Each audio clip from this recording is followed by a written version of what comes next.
Kung nakapili ka na ng niche or pipili ka pa lang, this video might help for you choose the perfect niche para sa'yo for you to start your freelancing career.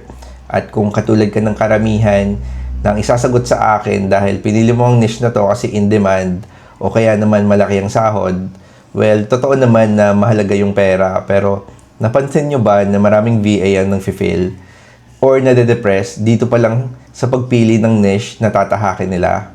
Karamihan clueless bakit kahit anong course ang bili nila or aralin nila, feeling nila down pa rin at wala pag-usad ang kanilang mga career.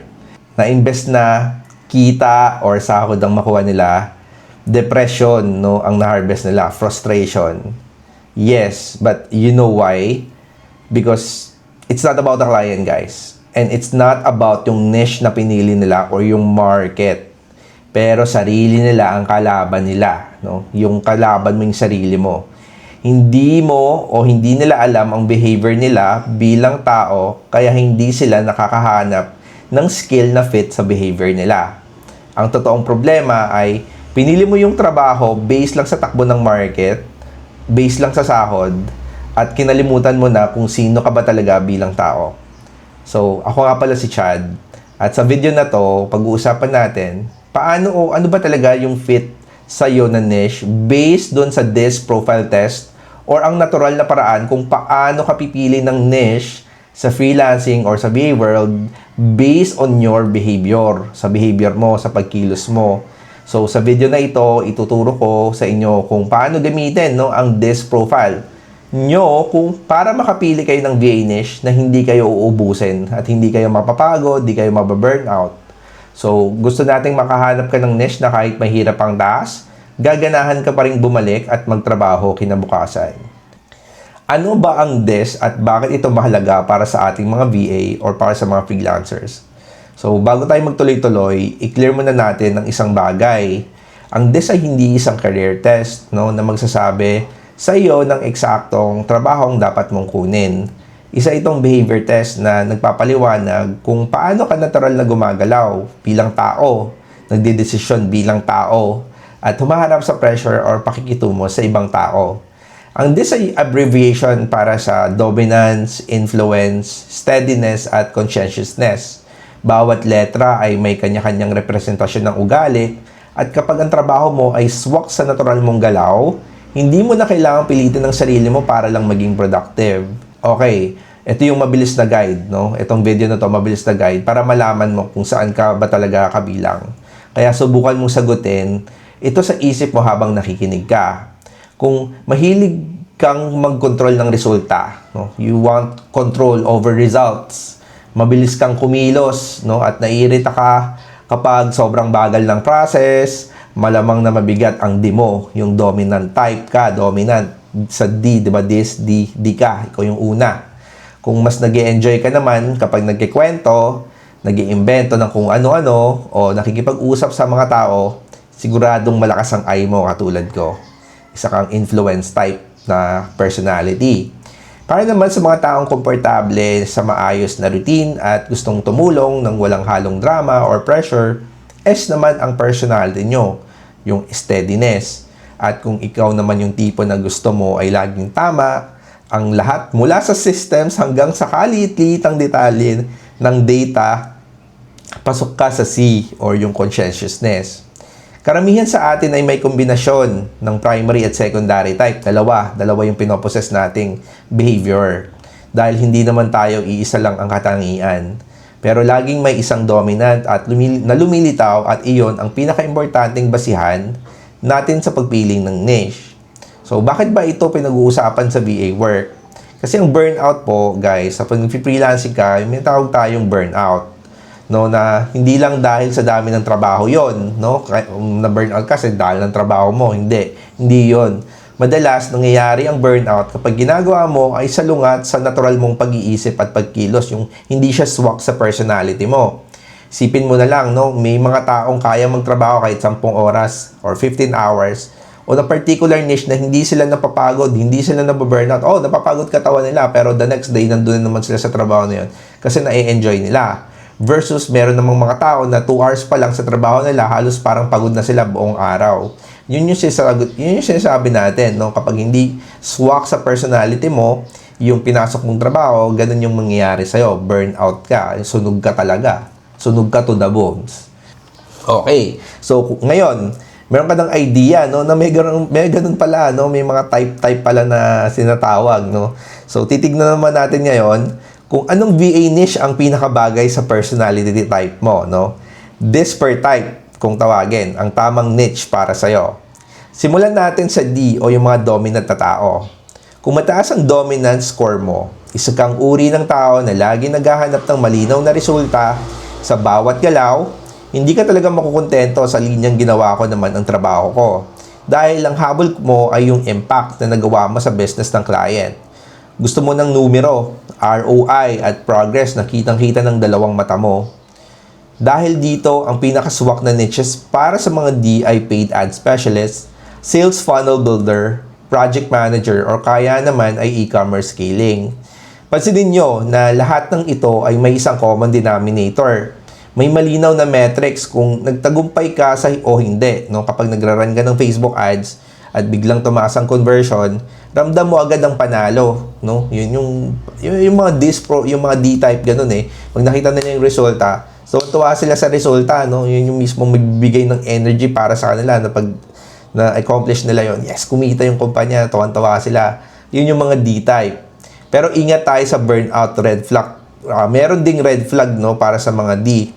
Mangyayari ito kapag nalagay ka sa repetitive na trabaho. Yung mga D-type daw, pag nilagay mo yan sa repetitive na trabaho, yung mabagal na admin work, yung medyo paulit-ulit yung ginagawa, walang malinaw na performance metric, itong mga D-type, madali silang ma-burn out, no? Isipin mo na lang kung ang trabaho mo, kung yung D-type, ilalagay mo doon sa trabaho na mag-encode lang ng data o mag-schedule ng appointments araw-araw nang walang nakikitang end goal, siguradong mabilis na mawawala ng gana sa ganitong setup. Hindi ito dahil sa tamad yung D-type na yun, yung kung tamad ka, kung di ka natamad ka, no? Hindi. Kundi dahil ang isang D ay kailangan ng challenge at competition para manatiling engaged sa ginagawa niya. Ngayon, no? Dadako naman tayo sa mga I-type katulad ko. Isa akong I-type. Mix ako eh. Isang I, mataas yung D ko, tapos medyo mataas yung mataas yung I ko, sobrang taas, 19 na 25%, pero yung D ko, nandun sa level na yun, 80%. So, ID ako. So, yung mga I naman po, dito, ako personal na huhulog at ramdam na ramdam nyo naman ito, di ba? Kasi nga, di ba, YouTuber tayo, halatang halata naman yung influence type person. Ay yung mga taong outgoing, no? Kung tawagin mga type, mga outgoing, they're creative, no, at mahilig mag-storytelling kagaya ko, nang-iimbento ng kwento. Hindi, joke lang. Masaya tayo sa pakikipag-ugnayan sa ibang tao. Mas tayo humaharap sa camera. Hindi tayo nai-stress, no, pag may camera in front of us. Sa papalaki ng audience at sa paggawa ng content at talagang may kurot sa puso ng mga viewers yung ginagawa natin, doon tayo mas nag-e-enjoy yung mga I-type. Kaya naman, ang pinakabagay na niches para sa mga I ay social media managers. Yan. Kaya tayo nag-excel kapag nag-manage tayo in social media, we're creating content for people, copywriting, community managing, at syempre, bilang isang YouTube manager. Bilang isang tao na may mataas na I-score, ang content management at YouTube management ay hindi na parang trabaho para sa akin. Pag ginagawa ko to, it's not work for me, it's art, no? Kapag nag-aayos ako ng content calendar, nagpapatakbo ako ng YouTube channel ng client, o nagsusulat ng caption na may kwento, lumalabas lang ito ng natural. Hindi ko na kailangang pilitin o i-drain ang sarili ko para magawa ang mga ito ng maayos. Yung mga kagandahan ng disalignment, dahil kapag ang trabaho mo ay extension ng iyong ugali, mas mabilis kang mag-perform at mas matagal kang hindi napapagod. Pero may burnout red flag pa din, no? Yung mga high I na katulad ko, no, nararanasan ko na rin mismo na nabe-burnout ako kapag ako nilagay mo ko dun sa posisyon na marami akong tao na kailangan kong i-manage ng sabay-sabay. No, nabe-burnout ako pag ganun. O kaya naman wala kang creative freedom sa trabaho. Doon ka unti-unting mauubos. Ang mga I ay kailangan ng may space para mag-express ng kanilang mga idea. Kapag ang trabaho mo ay naging purely execution na lang na parang robot at walang creative input, parang tinatanggal mo na rin ang pinakamalakas mong asset bilang isang tao or bilang isang VA or bilang isang creative or bilang isang freelancer kung anong tawag mo sa sarili mo. Ang S naman o steadiness type, ang maituturing nating pinakamaasahang tao sa kahit anong team. Sila yung mga matsatsaga, consistent, at sobrang komportable kahit sa mahabang routine sa ginagawa araw-araw. Wala siyang pakialam kahit paulit-ulit yung trabaho nila. Ito yung mga dapat ilagay sa factory, yung paulit-ulit lang yung ginagawa eh. No? Joke lang. Huwag nyo siya isiping weakness ito dahil sa totoo lang, ito ang isang pinaka-hinahanap na quality. Sila yung perfect VA talaga, guys. Ako hindi ko talaga masasabi yung sarili ko na perfect VA ako eh. Pero yung mga S-type, yung mga S-type talaga, sila yung mga perfect position nila, yung mga executive VA, customer support specialist, email manager, at operations assistant. Yung nagpapatakbo talaga ng business araw-araw, yung kahit paulit-ulit, kahit 6 days, 7 days a week nilang ginagawa yun, hindi sila masyadong napapagod, hindi sila nababurn out, kumbaga. Ang mga role na ito ay nangangailangan ng taong hindi agad nagpapanik kapag may problema, no? Sila mga hindi nagpapanik. Hindi basta-basta magpapalit ng system at magiging matatag na sandigan ng client sa loob ng maraming taon. No? Sila talaga yung pinaka-sidekick. Technically, they are the VA types. No? Ako, VA ako, pero S-type ako, I-type ako. Hindi talaga ako yung fit talaga doon sa pag-VA ko. Pero yun nga, kaya nga ako, ang position ko, di ba, content manager, YouTube manager, doon kasi nag-fit yung role ko. Pag doon mo ako nilagay, masaya akong ginagawa yon. Pero yung mga executive VA, yung nag-handle ng calendar, nag-aasikaso sa kliyente araw-araw, papatakbo sa business nila, papatakbo sa pamilya nila, halos pwede na rin silang yung bumibili ng grocery ng client nila. Pag ginagawa nila yun, hindi sila nababurnout, okay lang sa kanila. So, pero may burnout flag pa rin tong mga S na to meron pa rin silang burnout times. Wag mo silang ilalagay sa isang chaotic at fast-changing environment na laging nagbabago ang priorities bawat oras. Kapag walang malinaw na structure at laging may emergency, na kailangang ayusin, mabilis na ma-overwhelm ang isang S. Hindi sila pwede doon sa mga emergency, yung quick type solution na kayang ibigay ng D, yung nakikipag-decision agad-agad, gagaya ng mga D, at kagaya ng mga I na alam mo yon na yung mga kasi wala silang construction eh. Parang they just make a decision out of nowhere, di ba? Outgoing nga sila. Kaya hindi sila nai-stress doon. Pero yung pag nilagay mo yung S doon, nai-stress sila, no? So, hindi ito dahil mahina yung loob ng mga S people, hindi. Kundi dahil ang tunay nilang lakas ay nasa consistency at stability, hindi sa gulo o chaos. Ang panghuli naman, no, ang tinatawag na C o conscientiousness type, no? Kung ikaw yung tipong perfection, ito yung mga perfectionist, logical na mga tao, at mas masaya ka kapag sinusunod na tamang sistema at proseso, siguradong C ka, no? Ang pinakaangkop na niches para sa mga C ay bookkeeper. Sila yung gusto nila tama lahat. Sila yung tama. Joke lang.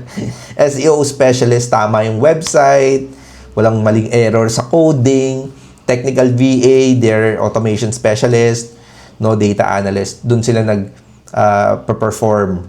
Ang mga trabahong ito ay nakadepende sa presisyon, sa pagiging tumpak, 100% tama, no? Kasi pag may mali, di ba, pag automation may mali. Ay, mali yung automation, mali yung gustong nilang i-solve yon. Pero pag pag ICAM, mali. Okay na yon. Nag-work naman na konti eh. Pag ICA, ganun ang pag-iisip mo eh. Pero pag SICA, gusto mo, tama lahat, no? As per workflow, dapat yung trabaho pulido. Pero yun nga, dahil sa SICA, meron ka ring burnout times, no? Paano ba nababurnout kapag C? So, yung red flag ng mga C, pero ganun pa man, hindi dahil perfect sila o perfect tong mga tao na to, ay perfect na talaga sila. Meron din silang tinatawag na burnout times, no? Ang mga red flag nila, no, ang red flag ng mga C or yung mga conscientiousness type, conscientious type, ay ang kabaligtaran ng kanilang comfort zone. Kapag nilagay mo itong mga tao na to sa isang chaotic na creative role na walang malinaw na direksyon at walang definite na deliverable, kagaya ng mga I-type na kagaya ko, aasahan mong mapapagod sila agad. para sa isang tao na kailangan ng structure para makapag-perform ng maayos. Kasi itong mga tao na to, panay sunod to sa SOP eh. Ito yung mga tao na meron laging standard operating procedure, proper coding, super perfect ng buhay nila. Pero pag nilagay mo sila sa isang role na kailangan mo mag-perform on a chaotic environment, na pabago-bago yung scope, pabago-bago yung trabaho, pabago-bago yung goals, matinding stress at frustration ang kaakibat nun para sa mga C. Okay, pero meron naman tayong tinatawag na blending, no? Blending ng different types. Sa iisang tao lang, kagaya ko, I at D ako, no? Tinatawag nating these blends. Mas malakas ka kapag pinagsama. Pero ang real talk dito, kung habang binabasa mo ang bawat type na ay nararamdaman mong para ako to, parang ako rin yung isa, okay lang yon. Yun yung natawag na nagbe-blend, no? Kung napapakinggan mo ako na parang, parang ako yun, pero parang ako rin to. Blending ang tawag doon, no? Huwag ka mag-alala kasi tama ka, no? Karamihan sa atin ay hindi lang nakakulong sa isang type. Hindi tayo isang type lang, no? Karaniwan ay may primary type tayo at secondary type. May mga I type na may mga S type din, di ba? May influence sila pero gusto nila steady rin yung trabaho. May mga ganung tao eh. No, yung combination na yun na magsasabi kung anong niche magbibigay sa iyo ng pinakamagandang resulta, no? Para di ka na ma-depress, no, sa pagpili ng niche. So tingnan natin ng mabilis ang mga pinaka-common na blends na madalas nating makita. Kung D, no, kung D at I type ka katulad ko, ang sweet spot natin ay nasa content-driven freelancing. Bagay sa iyo ang YouTube management, personal branding, o funnel creation. Ang D-side ay laging uhaw sa malinaw na resulta. Yung D-side natin, gusto natin performance, no? Metric, ROI, kita. Habang ang I-side naman natin, naghahanap din ng creative work at audience engagement, no? May pagka-social din tayo. Kapag pinagsama mo ang dalawang yan sa iisang tao lang, ang niche mo ay hindi lang basta creative at hindi lang basta results-based, balance, no? May pagka-balance. Creative, pero may result, no? Dapat may resulta. Kaya naman ang YouTube management para sa akin ay hindi lang basta okay na trabaho.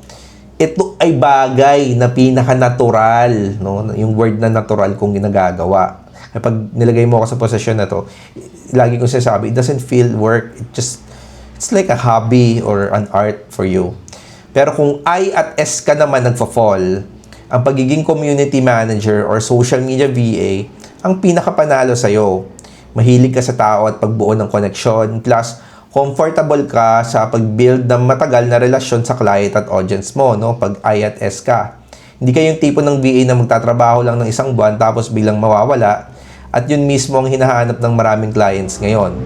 Para naman sa mga S at C, yung kaibigan lang, huwag mo nang piliting humanap ng spotlight, no? Yung mga S at C, huwag ka na magpaka-genius o magpaka-social.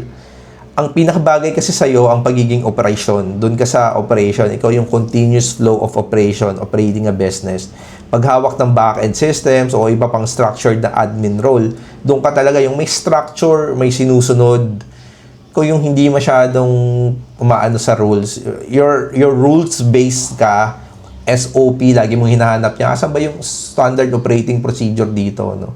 So, di mo talaga maipapakita ang galing mo dahil ikaw ay maayos, consistent. Doon ka magaling eh. Consistency, pagiging maayos, no? Doon ka magaling at laging tumpak sa bawat output na binibigay mo.